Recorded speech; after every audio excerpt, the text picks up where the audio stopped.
Hello, welcome back to Over Reviews, and sincerely thank you for coming back. It has been a really long time since you last saw us. Last time I think you saw us was summertime. Now we're going into the Christmas season.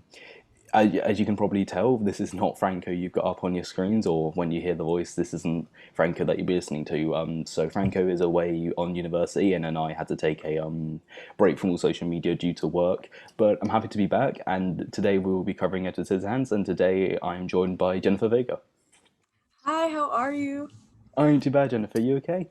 Yeah, I'm doing great. I'm so happy to be here. And I just realized I think it's perfect that we're talking about Edward Scissorhands going into the holidays because this movie is one that I watch on a regular basis every single holiday season because of the snow, just the vibes. So I think it's perfect that we're doing this right now. No, Jennifer is absolutely amazing when it comes to film talk. You can find her on Twitter on Jennifer V Movies. And what's your YouTube channel? My YouTube is Jennifer Vega, so yeah, just search up my name on YouTube and it should come up. And I'm really excited if you guys go and check out my channel. It'll be a lot of fun. Now, I actually discovered Jennifer not through mutual friends, but actually she did a Bond series review at one point, and as you all know, I am a quite a big fan. So Wow. um, yeah, so that's how I discovered it. And so we'll be covering Edward Scissorhands. Last time we recorded, we promised to do the French film Elle, which is quite the jump in terms of films, but it's been so long, so I just at that point the idea of it got old, so I wanted to do something else. Jennifer actually chose Edward Scissorhands. So what made you come around to Edward Scissorhands, Jennifer? Well, when you told me to pick something with the letter E, literally, like, it didn't take me long to think about it because this is one of my favorite, one of Tim Burton's best, in my opinion. And also because it is December, it is the holiday vibes. Like, this movie, I said it in the beginning, I always watch this with my family during this time. It's kind of like a little tradition because, I don't know, it feels cozy, even though this movie gets very dark at times. And I just love this movie. This is one of my favorites, and I'm always happy to talk about it. I've always been to film as a kid, and one of my childhood favourites was this and Charlie and the Chocolate Factory. However, I rewatched Charlie and the Chocolate Factory about a year ago, and I hate to sound pretentious, but I was honestly ashamed of myself for liking that as much as I did as a kid because I really Actually, just. I've always thought it was an unpopular opinion, but I don't like that movie for some reason. Since I was little, like I remember all of my friends were like really obsessed with it, and some are still are. Which I mean, to each their own. Like, go ahead and like that movie, but I've never liked it. And I remember like my friends were always like, "Why don't you like this movie? It's so much fun. How can you like all of these like quote unquote like weird movies? You know what I mean? Like, and not like Charlie and the Chocolate Factory." And I'm like, no, I don't know. It's not for me. That's like one of those movies that I will never understand. Like, it's not even that I don't understand the appeal. It's just like I feel like like I'm not getting the same viewing experience as somebody who loves it, if that makes sense. So yeah. No, I never came around to it. I just thought it was weird. I didn't get why Johnny Depp was. Yeah, I, I never I, I never bought it. I was like, I don't like this. I always also just thought like as a little kid, I always was very freaked out by it and I did not like the character. Like I thought he was very creepy and I didn't understand why like I didn't get why there was a movie about him. Like I don't like it. he reminds me of Michael Jackson in it, and I don't know why. It's Oh my god. stupid. Well, it almost feels like that's what he was going for in it, though, with like the long hair, the high pitched voice. Anyway, Yeah, no, you're so right. Yeah. Jennifer brought up Edward Scissorhands, and I was like, oh, that's a really good idea. At the same time, though, I was kind of like, oh, fuck's sakes, because it meant I had to watch something, and I didn't want my childhood to be tarnished. But to be fair, I rewatched it earlier on today, and Hmm. I was pleasantly surprised with how good it is. It is definitely a Tim Burton film, just from the Yes. get go. You Yeah. don't get more Tim Burton than this. It's really just well put together. I thought on a technical level, it was just genuinely fantastic, and I genuinely had a really good time with it. And I'm just curious to know where you're coming from with it, Jennifer. Well, Tim Burton has always been a hit or miss director for me. I like him, and sometimes I feel like his movies have more style over like actual substance and a good plot, in my opinion. I don't know if that's unpopular or not, but this movie, I remember the first time I saw it, I was like I want to say fourth or fifth grade. I was really young and I saw it in school and I was just mesmerized by it. And a lot of the themes and a lot of the things that the movie talks about, I didn't get when I was a child, like at all. And I was just like very amazed by it. I remember just the little like, wait, little side note, we can talk spoilers here, right? Yeah. Oh Okay, yeah. great. I just remember like as a kid, like I like at the beginning when the old lady comes out, and then at the end when it's revealed to be Kim, I was like, like full circle moment. Like that was I remember that like if it was yesterday. Like I was so shocked. I was like, wow, like this is such great writing, such great like, just this world that was built is beautiful. It's also just a movie that I don't know. I feel like they made Edward Scissorhands this character that is obviously very out of this world and very fictional, feel very real. And I think a lot of people can relate to that. And when I was a kid, the first time I saw it, I felt like I resonated with him in a way, in a weird way. I felt like I could understand him. And it was just one of those few times as a child when I saw a movie that I genuinely was like blown away, because I feel like when you're a kid, or at least in my case, I liked a lot of the movies I saw. I was just very into a lot of movies when I was younger, but this one I was just like, wow, that is a movie. And every single time that I rewatch this movie, I think it's aged beautifully. I think it just continues to get better. And I think even like today, even though this movie was made years ago, the messages and the themes can be so applied today, and so many people can like just take good use of the themes that this movie has. And that's just one of my favorite parts about the movie. You can tell why it would be captivating to a child though, because it for a kids film there is a lot to it, Yeah. and I feel like if you're one of those parents where you want to get your kids into film, it's a good stepping stone in terms Oh of yeah, for sure. it's appropriate for kids, but it also has so much to it for kids and Mhm. adults. It's very grand. It's oh, I don't know. So on like a technical level, it's very big. Obviously, the production design's beautiful. The makeup, it's there's a lot to talk about in terms of filmmaking with this one. I was so obviously in terms of Johnny Depp, he's not everyone's favorite to talk about at the moment, but you can't underestimate him as an actor. And I was having a look at his IMDb, and what I thought was incredible is that he hadn't been in the scene that much at this point. I don't even think he was well known. He'd done Nightmare on Elm Street, then gone on to Platoon, to then Cry Baby, then to Yeah. Edward Scissorhands, and I just think that's an amazing four first films to have. Yeah, and it's also a lot of range, because I feel like the roles that he had before with the ones that you just mentioned, like I haven't seen Crybaby, I haven't seen the other one, I have seen Nightmare on Elm Street. I feel like they're kind of similar roles, and then you kind of get into this movie, Edward Scissorhands, where he looks completely different. And I just think it was very bold of him to want to do this movie, because I think this movie is very bold. I think it takes a lot of risks, and I'm just really happy he got the part, because I don't see this movie without Tim Burton. I mean, without Johnny Depp. And it's just something that, like, I mean, who knows? Somebody else might have been casted and I would have said the same thing. But to me, Edward Scissorhands is Johnny Depp. I love him. And one of the coolest things about it too is that he barely even talks. He does a lot of it with just his like facial expressions and his movements. And it's brilliant. I think he's just great in the movie, and he makes the character he makes the character live up to the titular role, Edward Scissorhands. Oh no, I agree, and I think something about Johnny Depp. He's always it's weird. He's like Jim Carrey, where he's always remembered for his like wacko comical roles. And even though kind of Edward Scissorhands is in the middle, I think it's really sad that he goes so underrated as an actor, because he's done so much more than that. And I'm just having a look now, like he's like responsible for like some of my favorite films. Like I like Platoon, Donnie Brasco, Blow. He's got a lot to him, and just to kind of refer to him as that kind of kind of what do you call him, like Jim Carrey, Nicolas Cage actor. I think is Yeah. really unfair on him. I agree. I think he always just he I think I mean, as far as every single movie that I've seen him in, he just becomes the character really well, where it's like I don't even see the actor, I see the character. And I think that's one of the best things any actor can do, because as with someone as recognizable as Johnny Depp today, of course, it's really easy for me to watch one of his movies and be like, "Oh yeah, that's Johnny Depp." And obviously I recognize that it's him, but when I watch a movie, especially like Edward Scissorhands, I don't like immediately go to think of Johnny Depp. I immediately go to think of this character, and I can like differentiate his different characters. And I think it's something that's just really brilliant when an actor can do that. And I'll always applaud him, and I'll always support him for just being that great of an actor. So obviously, also in this film is Diana West and Alan Arkin playing mum and dad. No, I think they both go really understated for the kind of same old thing, because obviously Diana West is known for Hannah and her Sisters, The Birdcage, but then she's also got her much more subtle performances. And like, yes, don't get me wrong, she doesn't have like a big kind of Oscar scene in this where she's like crying or anything, but she has a way in this film where you see her on screen, and even Alan Arkin, even though he kind of plays the more kind of typical dad, they have such a warmth to them when they're on screen, and you kind of and it's really comforting in a film list to kind of have characters like them in a kid's film to kind of fall back on and know they're the comfort people to watch on screen. Yeah, and she's also just she is, in my opinion, one of the moving forces of the movie, because she's the one that kind of brings Edward into town, you know? And I thought that was very interesting, and I also think it's super interesting that she's going around selling these beauty products, and she stumbles across Edward Scissorhands. And I just think that's something that's so ironic and so nice of the movie, kind of blending in like you know, the commercialized beauty, and then Edward Scissorhands. And obviously the movie kind of talks about how even though he's different, he should still be appreciated. That's obviously something that's really important with this movie. And I really like her character. I like how she's brought up. And I also like that in a way her and Edward can relate, because when she's going around town, people kind of are ignoring her. They're kind of like fed up with her. They're done with her because she keeps selling all of these products and stuff.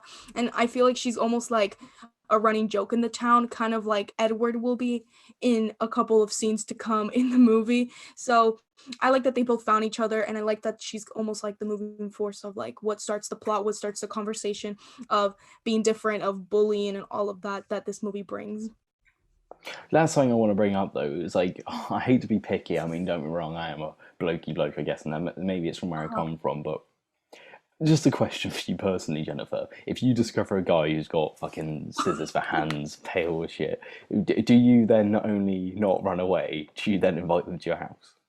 Oh, I would run away. That's the thing. Like, I'm like, oh my God, don't do that to Edward. But I mean, is it bad of me to say that I would probably run away? Like, if I hadn't seen this movie, because I feel like now, if I see this, I'll be like, oh my God, Edward Scissorhands. No, he's probably not that bad. You know what I mean? But yeah, it is, it is a human reaction to do that. But I think the movie kind of critiques on humanity in a way with that, because I really like how Tim Burton with this movie, and this is why I think this is one of his best movies.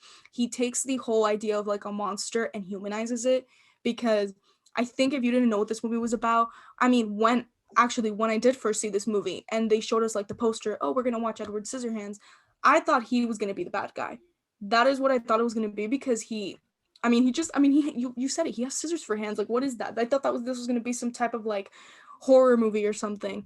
But when you watch the movie, the true villains, the true monsters are the people in this town. And I think that's one of my favorite things about it too. It's just like, wow, like these people in this town are the ones that are actually the horrible ones, not the guy that you would run away from in a sense. So I think that's also something super interesting about this script. I love that about it. And that's something I really appreciate about actually watching Mhm. this, because I did notice most kind of family kids films or films in general, like someone like Yeah. Edward would be the bad guy, and then it's like Hmm. these normal people. You kind of watch how they interact and how they kind of work together in order to kind of defeat this one bad thing. But something I appreciate how they turned on its head, and how it's Hmm. kind of weird to bring. It's kind of weird to bring this kind of message into a kids film, but like it's kind of interesting how they kind of use Edward Scissorhands, and they show how a society can kind of be judgmental or kind Hmm. of smite down on an individual. Yeah, especially, someone which it's one of my favorite qualities about Edward. I love how childlike he is. He's very excited about a lot of things, and he's also very willing to accommodate to other people's needs. Like he really, I understand people being afraid of him, but throughout the movie he really does his best to try to fit in and be in this town, and like really want to just, I don't know how to phrase it, but like, I don't know, just to be one of them. Like, what he wants the most is to be like a human, like, I mean, to be like these people, and they just don't accept him no matter how hard he tries. I mean, they just take him for a fool, and I think that's a really, really interesting take and important aspect of this movie, that people, especially the people in this town, they will just never be satisfied, because they'll always see him as different. And that's unfortunately a problem that, if you take it into real life, it's something that happens a lot. And that's why I think this movie has aged beautifully, because concepts of this movie, even though this came out years ago, you can apply today, and you can apply it to a couple of years ago and just keep going. And it's something that, this conversation that this movie, has people talking about, like us right now, is literally stuff that people talk about with real life. And that's why I think a movie like this is so important. And this is a movie that I like a lot, and I've never actually researched where this movie came from. Like, I don't know if you know if it's based off something, or where the writers, came up with this movie. But I'd be really interested if they like, if it was something that they came up with based on society, or if it's something from Tim Burton's personal life. Like, I'd be very curious about that.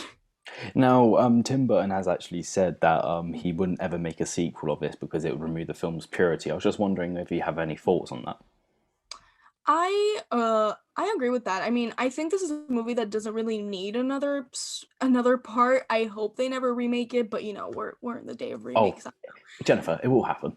I will literally, like, no, literally when it happens, I have to go back to this of me saying I don't want it to happen, because I don't. I'll I tag think, you with it on Twitter. Like, what did you say? yeah. I think a really big, like, I don't know. I just think if you're gonna remake something or make a sequel, it needs to have a purpose, and I think the story could continue. And like, I feel like maybe it could, but it's just like I like the way it ended. It ends in a very bittersweet way because he got his revenge on this guy, but at the end of the day, he can't go out anymore. He turned into the villain that these people made him be, pretty much. And I kind of like that. Like, I remember when I first saw it and just still seeing it, it kind of just punches you in the heart, like that ending. And I think that would kind of be taken away if they make a second story or something. So I agree with that. I hope they never do, but I don't know. I feel like you said, they might do it someday. I don't know. That's I do take issue with the ending for that reason though, because Really? I've always thought I like the idea of Right, yeah. I like the idea of it kind of not being the most feel good of endings where it does make Edward look like the bad guy in the end. But something I Yes. take issue with is that this film kind of like spends its whole time with this message of like don't judge people, like don't take people just for who they are or what they look like, kind of get to learn about Yeah, people. right. But something I take issue with is that it makes the whole film feel pointless. As if at the end of the day, you, especially in the kids' film, you don't feel like there's an emotional journey because you never really feel like these people ever take Edward for who he is, and that's sad. But I feel like it would have been much more rewarding for an audience and would have had a much better kind of message if they kind of let the people in this film see Edward for who he is, rather than just kind of have this whole film about being nice to people just to then have Edward look like the bad guy anyway. Yeah, no, I can understand that, and I think that's why I think I said at the beginning this movie takes risk because I think the ending is very risky. I've always liked it just because I think it's in a I mean, and to be fair, it's taken, not that I didn't like it when I first saw it, but I think over the years I've appreciated it. It's kind of in a weird way like a harsh reality for some cases, and I think it just goes back to that, like, people, like that whole thing that people just, if not saying that they can't be redeemed, but um sometimes it sadly it's the way it is. People just aren't going to change their mind, and like i think I think although I do wish we would have gotten that for Edward, it makes me feel very sad every single time I watch it because I'm like, are you kidding me? Like, so close, we were so close. But I don't know. I think I like the ending, but I get where you're coming from because I do think that could have. I wonder if that was an ending, how different I would feel about it. But it is something that I think I did want for the character, but at the same time, not to sound like cheesy, but sometimes people don't get what they want, and it's kind of what happened with Edward Scissorhands in a really sad and unfortunate way, because although he got, he sort of thought he got what he wanted by killing, I forgot the character's name. I just saw the movie. I'm looking The now because I've forgotten as the well. bully Jim. guy. Jim. Okay, yeah, Jim. He got that, but that is kind of what they wanted because now he is a real type of monster. You know what I mean? But also, I just realized Jim Kim. That's kind of funny. That's me. I just I don't know why my brain never realized that Jim Kim. Okay, yeah. Moving on. My next question was: if you had to have an idea for a sequel, do you kind of know what it would be? Like, where do you think the story could go if you had to decide? I ooh uh. Then that's kind of a tough one. I don't know because I don't want it to happen.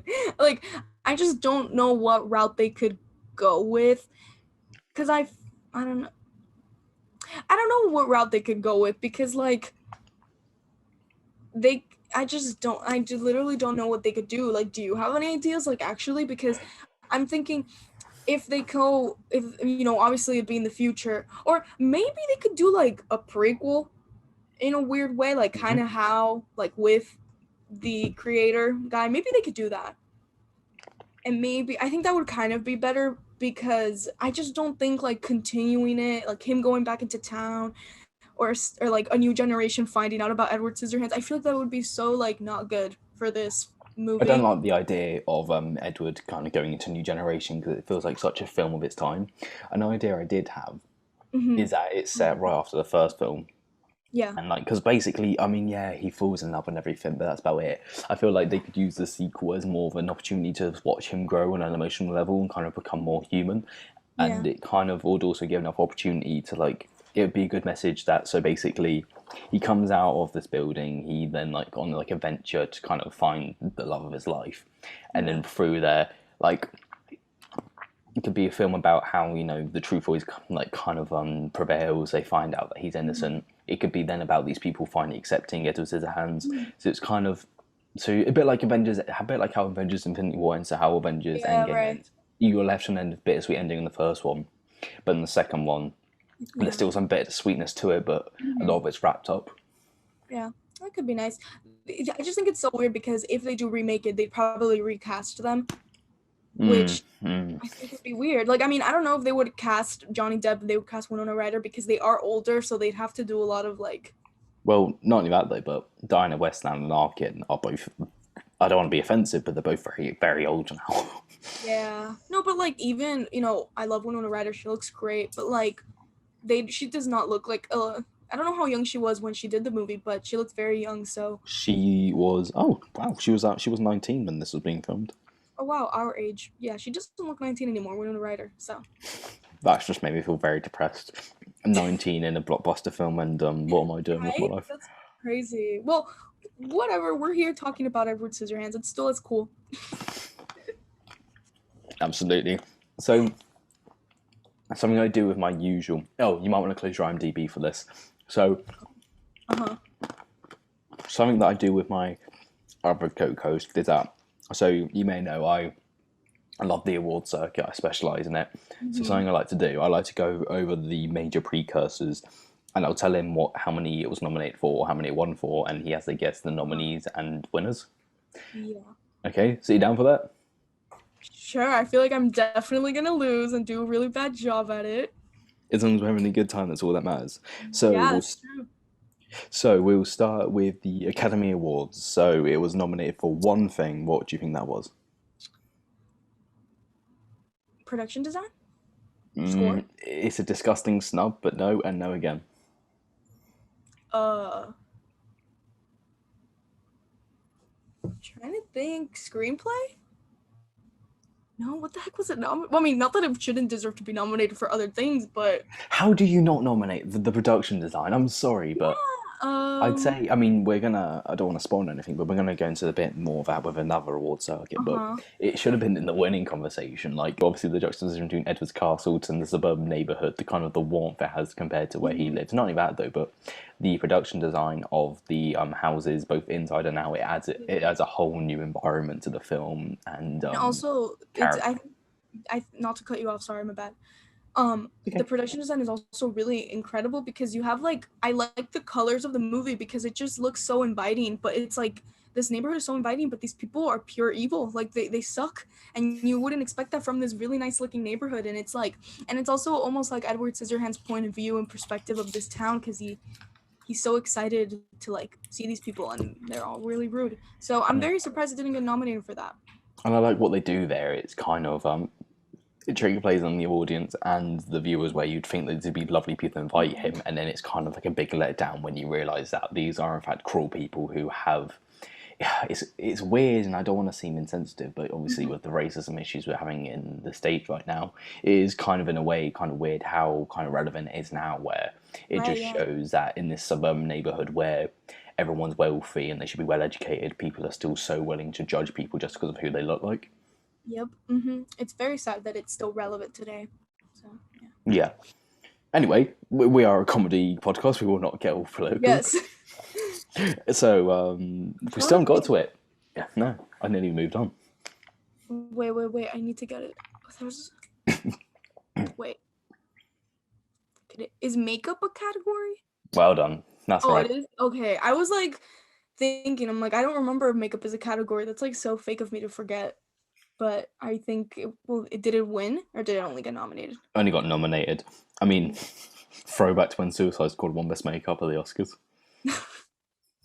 Anyway, the Golden Globes, I'm really surprised by this. It was only nominated in one category when you think it'd be, wow, whoa. I've just been shocked myself. So it was nominated in one category at the Golden Globes. Do you know what that would be? I want to say production design, but I feel like it's not that, no? The Golden Globes actually have a lot more limited. So they have, I'll give you a little bit of help as you may not know.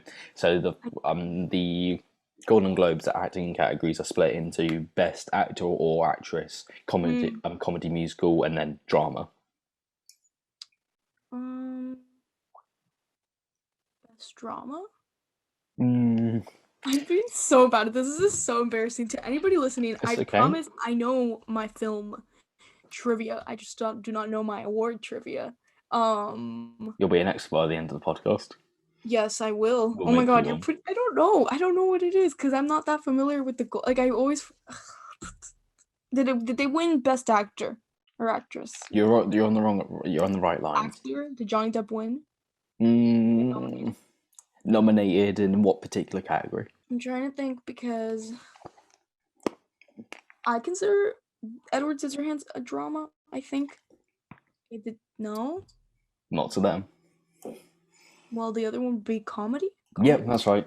He was Mhm. nominated for Best Actor in Comedy Musical. Shockingly, it didn't get nominated in the Best Motion Picture Comedy Musical, which is usually something that's right up their alley. So I'm gonna have a quick look now at what else was nominated, and we may be laughing at what they nominated instead. That is now that I think about it, I think it's funny that they combine comedy and musical together. Do they combine drama with anything else, or it's just No, drama? and that's the thing. They should be different categories, and it's a big conversation happening because a comedy and a musical are completely different Yeah, things. I feel like there's musicals that are. I mean, I don't know. I just feel like Like, I think it's bad that have you seen Tick Tick Boom?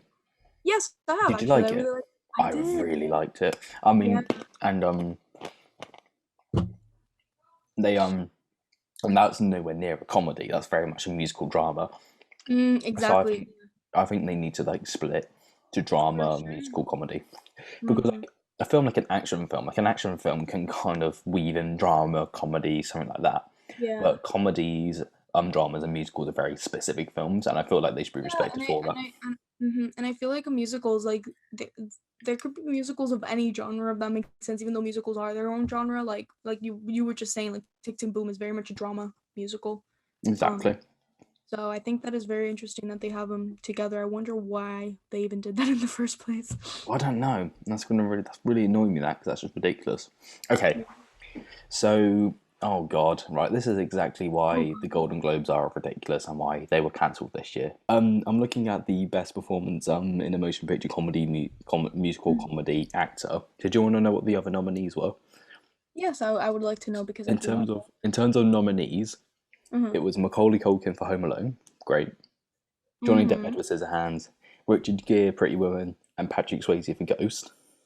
Oh, Now they're all known performances in known films. I've yeah. seen all those films. Wait a minute. For Ghost was nominated? Yeah, that's weird. I That That's is not a not a comedy comedy. or a musical. I really like that movie. I just rewatched it. That is not a comedy or a That musical. no, That is, what?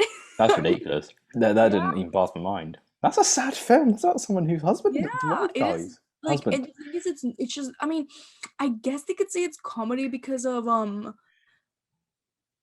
I don't know Whoopi Goldberg's performance, but like, But that's I've no, never that's like. that doesn't make it a comedy though. It's just a comedic Yeah, it's just performance, and she's that's funny, but I'm just saying, like, I guess maybe, but it's just I would still believe it's a drama. I mean, I think it's drama. That is so weird. Oh my God. that's Okay, really wait. weird. I need to And contact the Golden Globes now and be like, hey, what were you thinking? Who's making these decisions? well, it's a thing called category fraud. So basically, sometime it wouldn't have been the Golden Globes choice. Actually, it would have been the Uh-huh. studio because what they like to do, they like to if they feel like they got a better chance in a certain category, like it happens sometimes Oh, where I see. they'll try and get people nominations in supporting actor when they're actually lead. Yeah. So they probably Yes. thought, well, we've got a lot of competition. Because I'm having a look at the Mhm. drama films, and so Yeah. basically, some of the films that are in contention were Dances with Wolves, Goodfellas, Avalon, Reversal of Fortune, Godfather Part 3. Yeah. No, I'm not. Yeah, anyway, so they probably were like, well, we got this strong competition, so let's put it in comedy musicals because there's less competition there. Because I'm looking And, at the comedy musicals now, mhm. and the other nominees were Green Card, Dick Tracy Goes Home Alone. Oh, that's actually pretty good. This is a pretty good lineup. Dick Tracy Goes Home Alone, Pretty Woman. Anyway, so do you want to know who the winner was that year? Yeah, I do. That was gonna be my question right now. Gerard Deputy. I have no idea who that even is. Do you? Do not know who that is For a either. movie called Green Card, which is the one Green. film I haven't heard of. Yeah. I And don't know what that is. judging by its IMDb, it just looks like another dumb comedy. I'm just gonna look at its score now, but it just goes to show how ridiculous it is. Yeah, okay. I mean, congrats. Well done, Jared Duffy. I mean, look, I need to Yeah. judge. Like, it's not his fault he won. Have you seen anything lately in the theaters? In the theater, yeah. Oh my god, I go to the theater all the time. I go all the time. I saw House of Gucci, I saw that which today with my what'd you think about it? I didn't think it I was that bad. I really liked it. I really Okay, oh liked my it. gosh, thank you. The way that like I went into it and I was like, because people on Twitter have like not been liking it, and I was like kind of scared. I was like, oh gosh, and then I ended out and I came out and I'm like, was I supposed to not like it? Because I really enjoyed Well, it. that's the thing because I go and see films as soon as they come out. 'Cause that's like my thing, and because I cover the awards, sometimes I get to see them. Right, yeah. Not to toot my own horn, but sometimes, if I'm lucky, this isn't like a usual thing for me. But I sometimes get to see them early. If not, Mhm. I go see them at the very first day. But I actually waited because one, I'd heard people say it wasn't good anyway, so I wasn't going to rush out to see it. And two, Mhm. my girlfriend wanted to go see it, so I promised her to go see it with her. To be fair though, I really, really liked it, and I don't get what the massive issues Yeah, with I it really is. liked it too. Actually, I was like, today I was writing up a review for it, and I'm like, oh, I hopefully I don't get hate because I liked it a lot. I thought it was very good. I just enjoyed myself. I just think it was a very fun movie. So, I just really enjoyed it. I don't understand why people hate it. I really don't understand. Like, hmm I really don't yeah, understand. I really don't understand either. I'm like, did we see the same movie? What did you think of No Time to Die? I liked it. I am. Well, I don't want to. Is this going on the episode or talk about? Yeah, I put on like a little intro at the start, and I'll say this episode contains spoilers for so and so, so and so. So Okay, gotcha. you can say what you want. Don't feel worried about what you have to say. Okay. Well, I actually thought it was a very good movie. I did not expect him to die. No, I didn't expect him to die. I was like, and then when he died, I was like, oh, okay. But I liked it. What did you think about it? I love. I mean, I've got a tattoo, so you'd think I'm a big fan. But yeah, I love, love, love Bond like more than anything in the world. Mm-hmm. And the weird thing is, when I first saw it, I took massive issue with him dying. I just didn't like. It wasn't the fact he died. I just couldn't get over the idea that he was like, "Oh, there's no way I've got to die." Like I can Yeah. never be cured from this infection. But it's like, I find it hard to believe in this world where this thing exists, they can't create a cure, and it really bothered me. And but That's then true. I saw it over and over again, and on the fourth time, I don't know what it was. It was the bit in it where he says, I'm not Mhm. going to make it. And it had an emotional reaction with me, and I was actually crying at it. And I was like, I don't really know what happened that fourth time. I think Yeah. that's because I came to terms with the ending by then, and I kind of accepted it more for just what it is. You're way more of a bigger James Bond fan than I am. But I don't have a problem with him dying. I think the way he went was like pretty good for his character, but I thought the movie was good. I expected to love it a little bit more. Like I still love Casino Royale and Skyfall more than I like No Time to Die, I but agree. I still think it's a really good movie. And yeah, I just think it was a good movie. I will say something, and I don't know if you can agree with me, but with this pandemic and stuff, I think a lot of movies that have taken forever to come out, like because when this movie was first announced, I was very, very hyped for it. I was really excited for it. I saw this opening night with my family. Like I was still really excited to watch it and stuff, but I don't know. It feels like I was just like I've waited so long for this movie, and like it was just I thought it was good. You know what I mean? Hmm. But I think if you told this It's to myself weird. like years ago, like I think if I had like not to say that I mean because I do think the theatrical experience does have something to say when I watch a movie. Like I saw a movie that I recently saw that changed when I saw it at home was Last Night in Soho. I still liked it when I saw it at home, but I liked it a little bit less than when I saw it in the theater.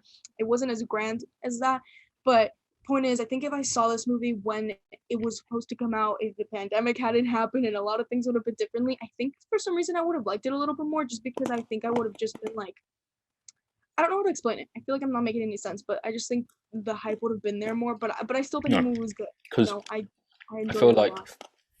it's weird when the pandemic first came about, and like we were having all these films postponed. I think you'll remember as well as I was. It was like really gut wrenching just seeing all these films Yeah. get like Mhm. I'm not even joking. The only film that came out last year that I actually saw that year that I was excited for was Child of Chicago 7 because I'm a huge Mhm. Aaron Sorkin fan, Yeah. and Tenet. Apart from that, everything has been postponed to like now, and some even like later than now. Yeah. But I've got to be honest with you, at this point, like a lot of films that are coming out that I was excited for and was upset to hear them postponed, like with their release coming up, I'm just kind of like, feels like old news at this point. Yeah, Like, that's exactly how I feel too. Like, and it's a shame that that happens because I remember being very excited for it, but now I've heard about it being delayed so many times, and it's kind of just like I'm over it in a sense because I don't know. like It's no, very interesting, like what this like what this pandemic has done to like the movie industry, I think, because I'm curious to know like just what the audience think about this because like it happened to me with so many movies where I'm just like, it was good, but like, eh, you know. yeah, and like, what was I gonna say? Um, like with Bond, obviously it was different. 'Cause I'm a huge fan. I was always gonna be excited, but like West Side Story's coming out this week. That's been postponed for over a year. I Yeah. literally I'm just not feeling the hype for it anymore. Like I've heard it's really good. Dune, I just wasn't feeling it. Like everything basically, I was Yeah, just I, kind of. I did love Dune though, but I get that. Oh, Doom was so good though. When I saw it, I was like, "Well," it Yeah. was actually better the second time for me. I don't know why. I need to rewatch it, but I really liked it when I saw it, like honestly. I think I'm looking at it right now, I have it as my fifth favorite of the year. I really, really liked it. I need to start Um doing what you and some others do, where like I keep a rank of all my films because I just don't do it. But it's oh kind yeah, of if not I would like, forget. I would so forget like how much I enjoyed a movie, you know what I mean? do you know what your current number one is? Yes, right now it's Encanto. I really liked it. Oh, I I interviewed Jermaine Franco who did the I score of that really liked recently. it. And my number two is In the Heights. I don't know, I just think they did a very good job at representing the the community. I loved it. And not even that, it's just I think they're both really great stories too. Like not even because I feel personally connected to them in a sense because of that, but I just think they're very good stories and I loved it. And also In the Heights, I mean, I just have a very special place in my heart because it was like it's to this day it's still the biggest screening I have gone to Oh, because really? Leslie Grace, oh my god. Well, they were there. I forgot. Oh my god, Jimmy Smits was there. He came here to Miami, and the actress I can't believe I just forgot her name who plays Abuela Claudia. She also came, and I was just like, wow. Anyway, we move along to my home turf, the Baftas. It was nominated in three categories and nominated in one more and won. So you predict? First of all, can you guess the one that it won in? I'm gonna keep rooting for production design. I'm going to. Well done. It won. Oh Yeah, yes. And you said it was nominated for two other categories. three others actually. One that's Oh, actually quite three. surprising. Uh, BAFTAs really munched this up. I'm gonna go with makeup. Do they have a makeup category? Correct. Well done. Nice.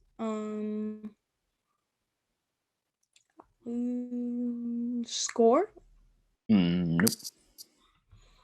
Mm, Screenplay. I'm still rooting for that because I think it has a really good No, script. sorry. I'd be, to be fair, if it came out today, I'd be rooting for it in screenplay. Um, is costume its own category, or is that kind of with Yep. Well done. it? Yeah. Yeah, Oh. it was done by the great Colleen Atwood. She's a full-time Oh. Oscar nominee. Yeah, she was the surprise. Yeah. Oh, I didn't Yeah. know that. We learn something new every day. Yeah, I love her. One more. I'm trying to think. Think very technical. Directing? No, even that, well, that would have been a cool nominee. Yeah, I mean, I wouldn't expect it. No offense to Tim Burton, but I was just like technical. Like I don't want to Tim say Burton's offense. watching. He's mad. Um, I don't know what other cinematography, No. Think more computer job. visual effects. Well done. Yeah, and I was actually quite surprised to see that because I don't think there's many. I mean, obviously, it's easy to I say wouldn't even. this. I literally got it because you said computer. What? I mean, I'm trying to think. But I mean, good for I them, I mean, guess. Bless Edward's you. house. There's obviously the like dark sky and lightning, and I think that was Yeah, no, I VFX. mean, yeah, but But I apart from just that, I mean, the thing is though, it's easy to say that. I mean, you remember that you know 1917. 19. Yes. I was saying that about that, but then like when you watch it, you realize how much visual effects is in it. So I don't want Yeah. to be No, too of course. judgmental, Yeah. Oh, but yeah. it doesn't hmm seem like there's many visual effects in it. That's for sure. Yeah, I guess it's because like when I don't know when I think of visual effects, I think of like Star Wars, Marvel. You know what I mean? But that's interesting that it won. I literally would not have guessed that if you hadn't given me the computer code, the computer hint. Yeah, so there you go. Anyway, we've got over an hour's worth of content there, so me and Jennifer have got Nice. some things we'd like to discuss about in private, so we're going to end the podcast there. But I just want to give another massive thanks to Jennifer Vega for saving the podcast and guest hosting. Thank you so much for having me. This was a lot of fun. And to anybody that hasn't seen Edward Scissorhands, even though we kind of spoiled some stuff, you should watch it because what are you doing with your life? Go watch Edward Scissorhands.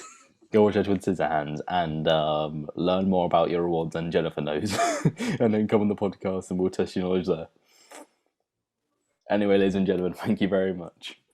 There we go. Bye.